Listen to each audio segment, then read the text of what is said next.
সামরিক শক্তিতে কততম বাংলাদেশ? ভারত ও বাংলাদেশের সামরিক পার্থক্য কত? globalfirepower.com-এর তথ্যানুযায়ী ভারত বিশ্বের চতুর্থ সামরিক শক্তিধর দেশ। সেই তুলনায় বাংলাদেশের অবস্থান অনেক পেছনে।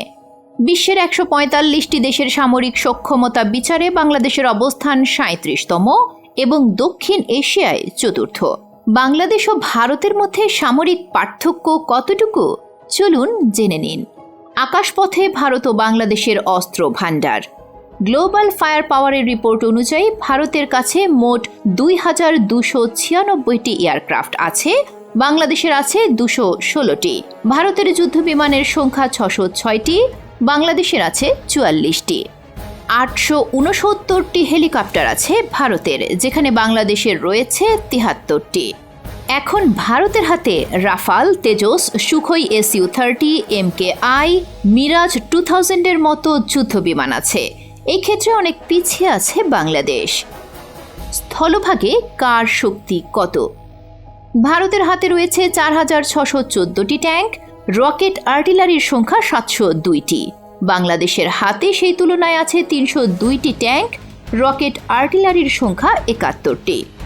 ভারতের গাড়ির সংখ্যা 1,51,248টি, সেলফ প্রোপেলড আর্টিলারির সংখ্যা হলো 140। এখানে বাংলাদেশের গাড়ি রয়েছে 13,100টি এবং সেলফ প্রোপেলড আর্টিলারি রয়েছে 27টি। সেই সঙ্গে ভারতের আছে প্রচুর দূরপাল্লার ক্ষেপণাস্ত্র। সর্বোপরি ভারত পরমাণু শক্তিধর দেশ। বাংলাদেশের অবস্থান এই ক্ষেত্রে এখনও শূন্য। জলপথে ভারত ও বাংলাদেশের অস্ত্র ভাণ্ডার চলুন জেনে আসি। নৌপথে ভারতের হাতে থাকা মোট অ্যাসেটের সংখ্যা হল 294টি, আছে 12টি ফ্রিগেট এবং 12টি ডেস্ট্রয়ার।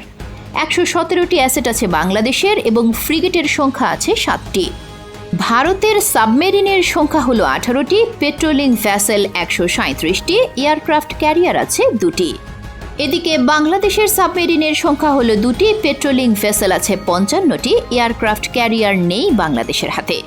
সামরিক শক্তির দিক থেকে বাংলাদেশের চেয়ে ভারত অনেক এগিয়ে থাকলেও ভারতের সাথে চীন এবং পাকিস্তানের দ্বন্দ্বের কারণে পুরো শক্তি বাংলাদেশের বিরুদ্ধে ব্যবহার করতে পারবে না ভারত। আর সেই কারণেই বাংলাদেশকে আক্রমণ করতে তারা আপাতত সাহস দেখাবে না।